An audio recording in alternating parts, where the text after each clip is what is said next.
Ladies and gentlemen, listen up. You were not put on this earth to be average. You were not born to play small, to shrink yourself to fit in, or to apologize for your potential. Weakness, emotional, mental, physical, is not your destiny. It's a habit, and the good news, habits can be broken. Every single day you are making a choice to either rise or to rot, to either face your challenges head on or hide behind excuses. Weakness whispers, stay comfortable. Strength demands, get uncomfortable. And guess what? Growth only lives in discomfort. Weakness isn't stamped into your DNA. It's not some permanent label you're forced to wear because of your background, your circumstances, or even your past failures. Weakness is a learned behavior. It develops over time. When you choose comfort over challenge, when you silence your voice out of fear, when you settle for less because aiming higher feels too risky. It's a mindset, and like any mindset, it can be unlearned. Nobody is born with discipline. No one enters this world with an unbreakable will or relentless drive. Those things are forged, built, crafted through fire, but weakness, that too is built through avoidance. Through hesitation, through the constant postponement of action. When you keep telling yourself, I'll do it tomorrow, or I'm just not ready, or this is too hard, what you're really doing is slowly building a case for your own limitations. And let's get something straight. Acknowledging difficulty isn't weakness. Feeling pain, struggle, or doubt doesn't make you weak. What defines weakness is the decision to let those feelings stop you. It's when you allow those internal whispers of self-doubt to become the final word. It's when you accept "I can't" as truth instead of testing whether you actually can. You're not weak because life hit you hard. You become weak the moment you decide not to get back up. This is where people get it wrong. They assume strength is a personality trait, something you're either born with or not, but strength is not genetic. It's not exclusive, it's not reserved for a select few who have it in them. Strength is a decision, a habit, and weakness is the exact same thing. Every time you let yourself off the hook, even for something small, you reinforce the belief that it's okay to play below your potential. You chip away at your own standards, skip the workout, let it slide, stayed quiet when you needed to speak up, let it slide, procrastinated instead of producing, let it slide. These tiny moments seem insignificant in the moment, but they stack up. And before you know it, you've trained your mind to choose the easy route as your default. That's how weakness wins. It doesn't scream, it whispers. It doesn't arrive overnight. It creeps in gradually, disguised as harmless choices. It looks like taking it easy today. It feels like I'll start on Monday. And the problem, most people don't notice it until it's already taken root. But the real tragedy is that most people don't realize they have the power to change it. Because weakness thrives on one lie, that it's permanent, that who you are today is who you'll always be, that the labels you've been given, lazy, emotional, undisciplined, average, are carved into stone. They're not. You can reject weakness, not by pretending it doesn't exist, but by refusing to accept it as your identity. You reject it by taking ownership, by getting brutally honest with yourself about where you're falling short, not to judge yourself, but to change yourself. That's what power looks like. You want to stop feeling weak. Start doing hard things, even when you don't feel like it, especially when you don't feel like it. Discipline is the antidote to weakness. And discipline isn't some dramatic gesture. It's small, consistent, unglamorous choices made day after day. It's waking up on time. It's finishing what you start. It's saying no when it's easier to say yes. It's the willingness to be uncomfortable for the sake of who you're becoming. If you've been feeling stuck, that's not weakness. It's feedback. It's your body and mind telling you that something in your system is broken. And the fix isn't found in more comfort. The fix is found in resistance, in friction, in struggle. You don't become strong by avoiding the weight. You become strong by lifting it. So ask yourself, are you making choices that strengthen you or weaken you? Are you operating from discipline or default? Are you chasing comfort or chasing growth? Because the two don't coexist. You can't chase comfort and expect to become powerful. You can't run from struggle and expect to find confidence. You can't keep avoiding the hard conversations, the hard work, the hard truths, and expect to develop anything but regret. Weakness doesn't have to be your story. You get to rewrite that script, starting now. You don't need to wait for permission. You don't need to wait until you feel ready. That's the lie that keeps you stuck. The truth is, you become ready by doing. You become strong by deciding. You reject weakness not once, but every time it shows up. And you show it who's in charge. Mental toughness isn't some rare inherited trait. It's not gifted to a few lucky people at birth. It's built, earned, constructed brick by brick through experience, repetition, and intentional effort. The truth is, most people wait for toughness to magically show up when life gets hard, but that's not how it works. Mental toughness is like a muscle, and like any muscle, it only grows under pressure. Think of it this way, nobody walks into a gym for the first time and deadlifts 400 pounds. You start with the bar, you build from there. The same principle applies to your mind. You don't become mentally strong by avoiding resistance. You become mentally strong by facing it repeatedly and choosing not to back down. But our culture doesn't teach this. Most people have been conditioned to believe that when things feel hard, something's wrong. That difficulty is a sign to slow down, retreat, or give up. That discomfort is a problem rather than a platform. So instead of leaning in, people lean out, they escape into distractions, they avoid difficult conversations. They numb themselves with scrolling, food, comfort, and noise. Every time they do that, they're training their brain to expect ease and run from challenge. That's where the problem starts, because if you never train your mind, it remains weak. You may look confident on the outside, you may speak well, dress well, and play the part, but when life turns up the pressure, the cracks show, stress exposes the untrained, adversity reveals the truth. Mental toughness is not about pretending you're unbreakable, it's about becoming unshakable. It means you still feel the pressure, but you don't fold, you still face setbacks, but you don't quit, you still experience fear, but you move anyway.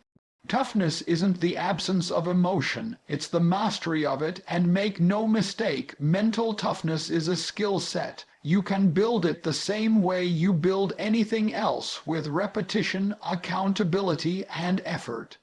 It starts with small decisions. When the alarm rings in the morning and your body says stay, but your goal says go, you choose go. When life gives you an excuse to stop early, but you know you're capable of more, you push through. When your inner voice starts to panic, doubt, or complain, you interrupt it and you take action anyway. These small acts of discipline, done consistently, rewire your brain. They change the story you tell yourself. You go from "I can't" to "I can handle this." From "this is too much" to "this is just part of the process." That shift in narrative is the foundation of mental toughness. But here's the key. It's not built during the big moments. It's built in the boring ones. It's not forged in front of an audience. It's built when no one is watching. When it's just you, your standard, and your decision. Mental toughness is about showing up when you don't feel like it. Following through when the excitement wears off, staying focused when distractions are screaming for your attention, and let's be clear, being tough doesn't mean being cold or emotionally numb. It doesn't mean shutting down or pretending things don't affect you. In fact, it's the opposite. Mental toughness is about being emotionally intelligent enough to feel the full range of emotion, and disciplined enough not to be ruled by it. Because the real battle is internal. It's between the part of you that wants growth and the part of you that wants comfort, and every day you have to decide which one wins. Are you going to be led by your emotions, or are you going to lead them? The people who get ahead in life, who rise, who lead, who inspire aren't the ones with the easiest path. They're the ones who learned how to manage themselves in the hardest moments. They trained for it. They built emotional control. They practiced focus, delayed gratification, and grit when it would have been easier to give in. They didn't wait for motivation. They practiced commitment. If you want to become someone who doesn't crack under pressure, you need to start treating every challenge as a chance to train, because that's what it is. Every difficult conversation, every failure, every setback, it's all an opportunity. The question is, Will you take it? Mental toughness doesn't show up when you need it. It shows up because you've been building it. You either train it or you default to weakness. There is no middle ground. And the best part, no matter where you're starting from, you can begin today. You can build the mind that doesn't flinch, the mind that doesn't break, the mind that leads you toward the life you actually want regardless of circumstances. But you have to be willing to do the reps, not once, every day. Comfort feels good. It's safe, familiar, predictable, but make no mistake. Comfort is a trap. It doesn't just slow down your progress, it stops it. The most dangerous part, it doesn't announce itself as a threat. It disguises itself as self-care, as balance, as taking it easy for a while. But underneath all of that is stagnation, decay, decline. The truth is, comfort is the breeding ground of weakness, and most people don't realize they're building a life of quiet surrender, one easy decision at a time. Every time you hit snooze, avoid a hard conversation, skip the workout, procrastinate on your goals, or choose the familiar over the uncomfortable, you're reinforcing that comfort is more important than growth. And the more you feed that belief, the more it becomes your identity. Before you know it, you're not just living comfortably, you're living small, and here's the kicker. Comfort doesn't just stop your forward momentum, it rewires your brain to fear discomfort. It teaches you to shrink away from anything uncertain, difficult, or new. That's why people stay in toxic relationships, dead-end jobs, and unfulfilling routines, because even misery can become comfortable when you've conditioned yourself to avoid challenge. But nothing great was ever built in the comfort zone. No breakthrough, no transformation, no purpose-driven life, everything you want. The confidence, the discipline, the financial independence, the respect, the power, the freedom, lives on the other side of discomfort. That means you must learn to stop seeing comfort as a reward and start seeing it as resistance. If something feels too easy for too long, you're not growing, you're coasting, you're surviving, and you weren't put on this planet just to survive. You're meant to evolve, to expand, to become more than you are right now. But that only happens when you consistently choose the path of resistance over the path of convenience. Let's break this down practically. Growth comes from pressure. Your muscles grow when you tear them through resistance training. Your lungs strengthen when you push your cardio limits. Your mind sharpens when you expose it to challenge, learning, and mental strain. It's all connected. The same discomfort you try to avoid is the exact force that builds your strength. That's not a coincidence, that's biology. So if you're not voluntarily putting yourself into uncomfortable situations, mentally, physically, emotionally, you're decaying. It may be slow, it may be invisible at first, but it's happening. Comfort creates soft bodies, soft habits, soft thinking, and in a hard world, soft won't cut it. Now, let's be clear. This isn't about living in misery or chasing pain. It's about reframing what discomfort means. It's about understanding that choosing discipline, effort, and high standards over short-term ease is what actually leads to long-term freedom. It's about deliberately putting yourself in positions where you have to stretch, because that's where growth lives. Wake up early, have that difficult conversation, say no to distractions, push through the last rep. Read instead of scrolling, work on your craft even when no one is watching, do the things that are uncomfortable, not because you enjoy the pain, but because you love the person it makes you become. Comfort will lie to you. It will whisper, you've done enough today. It will say, you deserve a break. It will convince you to delay your goals one more day, one more week, one more year, and one day you'll wake up and realize you traded your potential for convenience. But you can reject that right now. You can build a different pattern, one where discomfort becomes your ally, not your enemy, one where struggle becomes the signal that you're on the right path, not the wrong one. The people who win in life, who lead, who create, who dominate aren't superhuman. They've just trained themselves to get comfortable being uncomfortable. They've made peace with the process. They know that pain is a teacher, pressure is a privilege, and resistance is the gateway to personal evolution. So ask yourself, when was the last time you did something that made you uncomfortable on purpose? Not because you had to, but because you chose to. That's where the magic is. That's where your edge lies. That's where transformation begins. It's not about being perfect. It's about showing up even when it's hard. Especially when it's hard. The more you do that, the more you realize discomfort isn't the enemy, it's the path, and the more you avoid comfort as a lifestyle, the more capable, resilient, and unbreakable you become. Rejecting weakness isn't a one-time decision. It's not something you do once and forget. It's not a single motivational speech, a single tough workout, or a single productive day. Rejecting weakness is a daily practice. A standard, a lifestyle, it demands constant vigilance, because the moment you stop holding yourself accountable is the moment weakness creeps back in. This is where most people fall short. They think willpower alone will carry them. They expect one burst of motivation to carry them through an entire transformation, but real strength, the kind that lasts, is built on consistent accountability. If you don't wake up every day with the intention to check yourself, challenge yourself, and push yourself, you will default to your lower nature, not because you're lazy or broken, but because human nature drifts toward what's easy. That's the default setting. That's why accountability is everything. It's the mental mirror you force yourself to look into. It's not always comfortable, but it's necessary. Without it, you coast, and coasting leads to compromise. A small one here, another one there, and suddenly your entire standard has eroded without you even realizing it. Think about it like this. Every decision you make is either a vote for strength or a vote for weakness.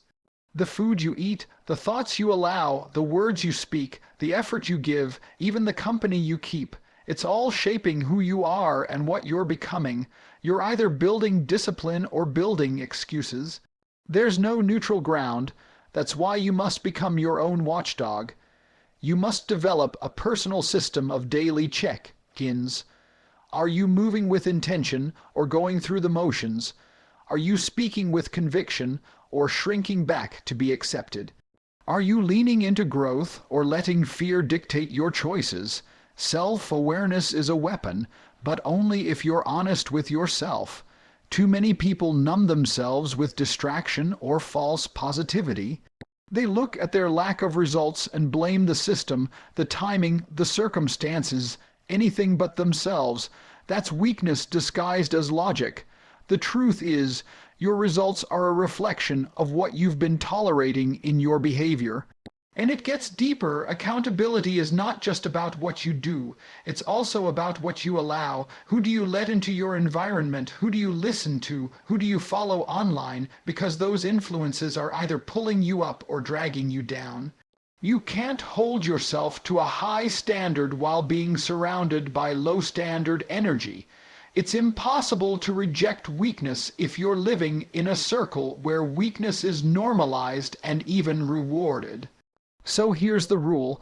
Protect your environment as aggressively as you protect your mind. If your friends don't challenge you, if your conversations don't elevate you, if your surroundings don't inspire you, change them. Fast, because the moment you normalize mediocrity, you forget what excellence feels like. Every morning you wake up is a test of your standard. Are you going to snooze the alarm and give yourself a pass? Or are you going to rise and prove to yourself again that you're stronger than your excuses? That's what daily accountability looks like. It's not glamorous, it's not Instagram worthy, but it's what separates the committed from the comfortable. This is also why writing things down matters. Journaling, goal setting, habit tracking. These aren't just productivity hacks. They're tools of self-governance. They give you clarity on your behaviors and control over your trajectory. When you write it down, you make it real. When you track it, you can't ignore it. If you're serious about rejecting weakness, track your patterns, monitor your language, audit your consistency. That's where the power is. And let's not forget, you're going to slip. You're human, but accountability doesn't mean being perfect. It means catching yourself faster. It means reducing the gap between failure and correction. It means you no longer spiral for days or weeks because of one bad moment. You spot it, call it out, and realign. The real battle is internal. It's between the version of you that wants comfort and the version of you that wants greatness. Accountability is how you let the right version win, again and again. So stop waiting for someone to come hold your hand. Stop expecting external motivation to keep you going. Start owning your time, your thoughts, your choices. Wake up every day and remind yourself, if you don't hold the line, no one else will. You want to live strong, you want to lead, you want to dominate your field, your fitness, your future. It starts with radical accountability. It starts with refusing to compromise. It starts today. Self-respect doesn't begin when people clap for you. It doesn't begin when your bank account hits 6 figures or when your body finally looks the way you want it to in the mirror. It begins in silence, when no one's watching, when it's just you, your habits, your thoughts, and your decisions. That's where self-respect is born, and the foundation of it is self-discipline. Self-discipline is the highest form of self-love. It's choosing what's best for you, even when it's the hardest thing to do. It's saying no to what feels good now so you can say yes to what you truly want later. It's refusing to let your emotions hijack your intentions. And every time you act with discipline, you prove something to yourself, that you are in control. Most people chase self-respect by demanding it from others. They want to be treated a certain way, spoken to a certain way. They expect recognition, validation, applause. But if you're not respecting yourself through your actions, your mindset, and your lifestyle, none of that matters. External respect means nothing if internally you're full of regret and resentment toward your own choices. Self-respect is built in the moments of decision, when you choose to show up even though you're tired, when you commit to your plan even though the results are slow, when you push through discomfort because your goals matter more than your mood. That's how trust is built, not trust in others, but trust in yourself, and that trust, that's everything, because when you trust yourself, you don't need external motivation, you don't need hype. You know that no matter what life throws your way, you'll figure it out. You'll stay the course, you'll rise. That's the core of real confidence. Earned confidence, not borrowed bravado. But here's the hard truth. Most people sabotage that trust every single day. They say they're going to do something, and don't. They make promises to themselves, and break them. They set goals, and quit halfway, and every time they do that, they weaken the relationship they have with themselves. They may not say it out loud, but deep down they know they can't count on their own word. That's why self-discipline is more than a productivity tool. It's a personal standard. It's how you restore that inner belief. It's how you build a version of yourself you're proud to be, not because you're perfect, but because you're consistent. Because you honor your commitments, especially when it's hard. That's what separates leaders from followers, doers from dreamers. Now, let's be honest. Discipline isn't glamorous. It's often boring. It doesn't give you quick highs or instant rewards. But it gives you something much more powerful, integrity, the quiet, unshakable knowledge that your actions align with your values, that your life is being built, not just lived. And here's what's amazing. You don't need to overhaul your entire life overnight to build this. You start small. You start by showing up when you say you will, by keeping a promise to yourself, no matter how minor, by choosing the thing you know is right even when no one's watching. Do that consistently, and your identity starts to shift.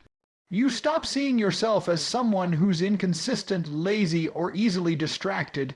You start seeing yourself as reliable, focused, strong, and the more you respect yourself, the higher the standards you hold for yourself and others. You stop tolerating relationships that drain you. You stop engaging in habits that weaken you. You stop seeking approval from people who wouldn't even follow their own advice. Because when you have self-respect, you stop begging for permission. You give yourself authority. You lead yourself, and leadership begins with discipline. Whether you're leading a business, a family, a community, or just your own mind, you can't lead anyone else if you haven't first mastered yourself. That's why discipline is not restrictive, it's freeing. It puts you back in the driver's seat. It reminds you that you are not a slave to your impulses. You are the author of your choices. So if you're tired of feeling stuck, tired of breaking promises to yourself, tired of looking in the mirror and knowing you're capable of more, it's time to raise your standard. It's time to stop negotiating with your lower self. Time to stop confusing comfort with care. Time to live in alignment with the person you claim to want to become. Start now, today, not next week, not when it feels easier. Choose one habit to lock in. One standard to hold, one lie you've been telling yourself to eliminate. Keep that promise, then keep the next one. Stack the wins, because self-respect is not found, it's built, and it starts with self-discipline. You know what's stopping most people? It's not a lack of opportunity, not a lack of talent, it's not even fear, it's comfort, it's inconsistency, it's the decision, often unconscious, to tolerate weakness. In thought, in action, in habits, in standards. But weakness isn't something life gives you. It's something you allow. It's a byproduct of too many skipped reps, avoided truths, broken promises, and lowered bars. It's the result of telling yourself day after day, this is good enough, when you know in your gut it's not. Let me tell you something loud and clear. You were not made for good enough. You were built for more. But to access that version of you, the one you see in your mind when your head hits the pillow at night, you have to earn it daily, deliberately, without applause, without shortcuts, mental toughness. That's trained, self-respect, that's built, power, that's earned, and every one of those things starts when you say, no more weakness, not in my words, not in my choices, not in my life. You've got to get honest with yourself. Look in the mirror and stop avoiding the hard truths. Are your habits building you up or breaking you down? Are your standards fueling growth or feeding mediocrity? Because you can't reject weakness halfway. It doesn't work like that. You either go all in or you fall back into patterns that rot your potential from the inside out. And yes, it will be hard, of course it will. Growth is meant to be uncomfortable. But guess what? So is regret. So is wasting your potential. So is wondering 5 years from now why you feel so lost, so disconnected, so far from the life you could have lived. That's why you make the decision now. Not tomorrow, not next month. Now you set the standard, you hold the line, you show up especially when it's hard. You want confidence, keep your word to yourself. You want power, say no to your lower impulses. You want self-respect. Do what you said you'd do long after the mood you said it in has left you. Reject weakness in your thoughts. Reject weakness in your discipline. Reject weakness in your environment. Reject weakness in your expectations. Reject weakness in any form, because every time you do, you become stronger. You don't need another excuse. You need a new standard. You don't need more comfort. You need more courage. You don't need a perfect plan. You need a decision. This is your moment. The line has been drawn. Who you were ends here. Who you can become starts now. Reject weakness. Live strong every damn day.